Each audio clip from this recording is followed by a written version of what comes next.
Welcome to Madras bytes where technology meets tradition. நாம் இன்று எவ்வாறு ஒரு பீட்சா க்ரஸ்ட் செய்து அதன் மேல் வெஜிடபிள் டாப்பிங் வைத்து பேக் செய்ய போகிறோம் என்று பார்க்க போகிறோம். Good morning. இன்றைக்கி நம்ம என்ன பண்ண போகிறோன்னா இட்டாலியன் பீட்சா பண்ண போகிறோம். க்ரஸ்ட்டு பண்ண போகிறோம். க்ரஸ்ட்டை பேக் பண்ணிவிட்டு அதில் நம்ம பீட்சா டாப்பிங் போட போகிறோம். ஃபஸ்ட்டு ஸ்டெப் என்னென்னு பார்க்கலாம் பாருங்கள். இது வந்து 7 grams ஆஃப் ஆக்டிவ் ஈஸ்ட். இதை வந்து நம்ம ஒரு வெந்நீரில் கலக்க போகிறோம். ஆக்டிவ் ஈஸ்ட்டை போடுறோம். போட்டுட்டு அதில் சர்க்கரையும் ஒரு ஸ்பூன் போட்டிருக்கோம். போட்டுட்டு இதை கலக்கி விடுறோம்.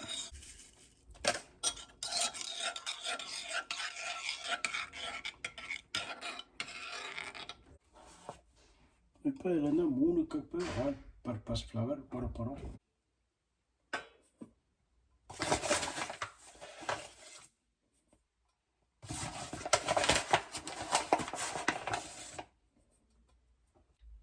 இதில் ஒரு அரை ஸ்பூன் உப்பு சேர்த்துக்கிறோம். அந்த மாவில் உப்பு சேர்த்துருக்கோம். இதில் 2 ஸ்பூன் சுகர் சேர்த்தாகி விட்டது. இது ஆலிவ் ஆயிலையும் ஸ்ப்ரிங் பண்ணலாம். ஈஸ்ட்டை சேர்த்து வைத்த தண்ணீர் நன்றாக நுரைத்து கொண்டு வந்து விட்டது. எவ்வாறு நன்றாக நுரைத்து விட்டது. ஈஸ்ட் ஆக்டிவேட் ஆகிவிட்டது. இப்போது இந்த ஈஸ்ட்டை இந்த மாவில் கலந்து பிசைய வேண்டும்.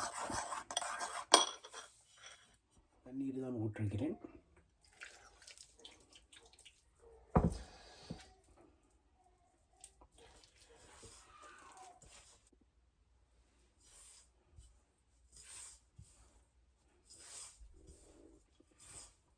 இதை 10 அல்லது 15 நிமிடங்கள் நன்றாக நீட் செய்ய வேண்டும்.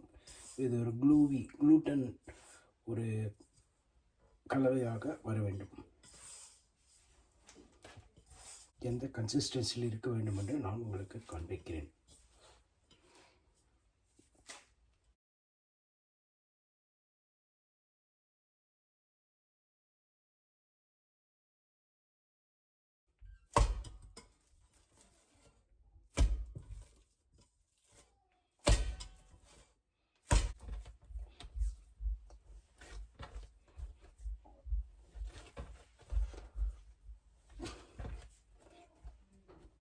இரண்டு அல்லது 3 மணி நேரங்கள் ஒரு ஈர துணியை போற்றி இதை வைத்துவிடப் போகிறோம்.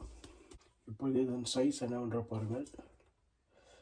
நாம் 2 மணி நேரம் அல்லது 3 மணி நேரத்திற்கு பிறகு வந்து இது எவ்வளவு ரைஸ் ஆகியிருக்கிறது என்று பார்ப்போம். இதை ஈர துணியை போட்டு நான் மூடிவிட்டேன். நாம் இந்த பீட்சாவை இந்த பீட்சா ஸ்டோனின் மீது வைத்து கேஸ் அவனில் 15லிருந்து 20 நிமிடம் பேக் செய்ய போகிறோம். நாம் இன்று 2 விதமான டாப்பிங் ப்ரிப்பேர் பண்ண போகிறோம். முதலில் பெல் பெப்பர், தக்காளி, ரெட் பெல் பெப்பர், ஆனியன் இவற்றை போட்டு ஒரு டாப்பிங்கும், இன்னொன்றில் பைனாப்பிள் அண்ட் அலபினோ பெப்பர் இவற்றை போட்டு ஒரு டாப்பிங்கும் செய்ய போகிறோம். வெங்காயத்தை நிறுத்துகிறோம்.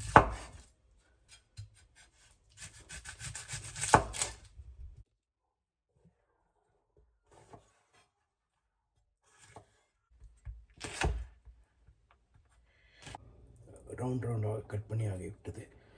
நாம் இதில் இருக்கும் இந்த விரைகளை நீக்கிவிடலாம். ரெட் பெல் பெப்பரையும் ஸ்ட்ரிப்பாக கட் பண்ணி வைத்துக் கொள்ளலாம். பாருங்கள், இப்போது இந்த பைனாப்பிளை துண்டு துண்டாக சீவலாம்.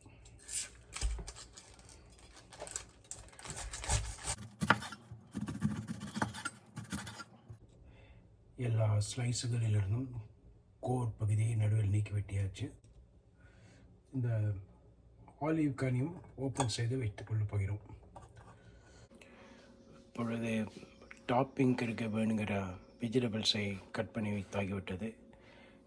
இது onion, tomato, green bell pepper, red bell pepper, jalapeno pepper, pineapple, pizza sauce, olive oil, olive, salt. இது பீட்சா ஸ்டோன் யூஸ் பண்ண போகிறோம். இது வந்து அவனுக்குள்ளே அடி ட்ராயில் வச்சுருக்குறோம்.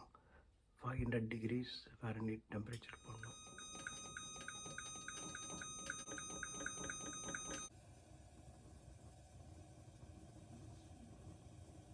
இது 2 மணி நேரம் ஆகிவிட்டது. மாவு நன்றாக உப்பிவிட்டது.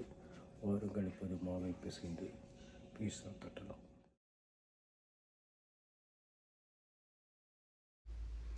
இந்த மாவை ஒரு 1.5 இன்ச் ரோலாக ஆக்கிக்கொண்டு அதை நாம் 3 ஈக்குவல் பீஸாக கட் செய்ய போகிறோம்.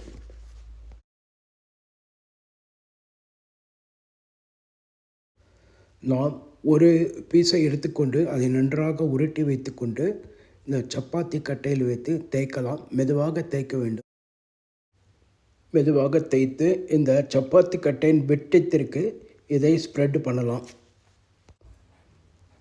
இப்பொழுது சப்பாத்தி கட்டையின் வெட்டத்திற்கு இதை தேய்த்தாகிவிட்டது.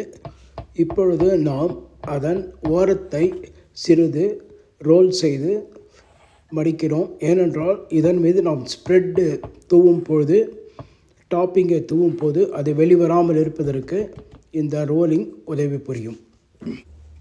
இப்பொழுது நாம் ஆலிவ் ஆயிலை ஸ்ப்ரிங்கிள் செய்து அதை இந்த பீட்சா ரோலின் மீது ப்ரஷ் செய்கிறோம்.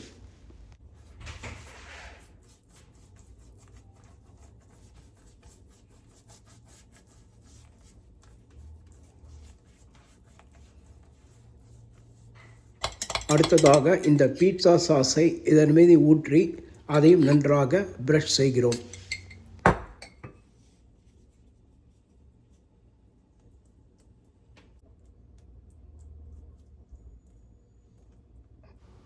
இப்போது டொமேட்டோவை இதன் மீது தூவுகிறோம்.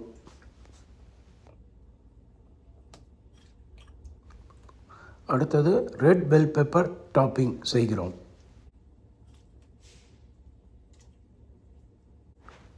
வெங்காயம் டாப்பிங் செய்கிறோம்.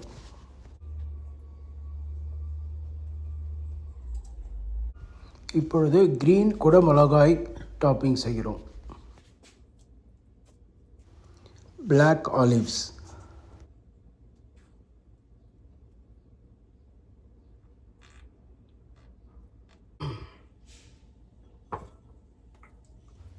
அலப்பீனோ பெப்பர்ஸ் வேண்டும் அளவிற்கு ஸ்ப்ரெட் செய்யலாம். இப்போ ஸ்ப்ரெட்டிங் செய்து முடித்து விட்டாச்சு. இப்போது சிறிது உப்பை இதன் மீது ஸ்ப்ரிங்கிள் செய்துவிட்டு மாட்சரெல்லா ஸ்ப்ரெட்டட் சீஸை இதன் மீது நாம் ஸ்ப்ரெட் செய்கிறோம்.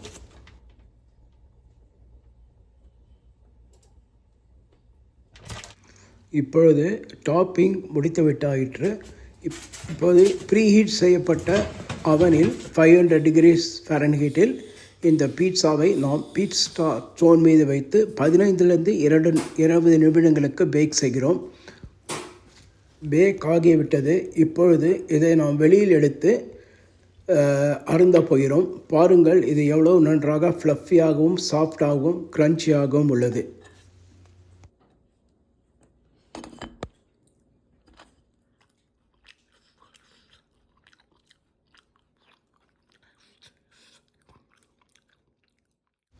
இந்த பீட்சா மேலே oregano and chilli flakes sprinkle பண்ணுங்கள் ஃபார் மோர் இட்டாலியன் ஃப்ளேவர்.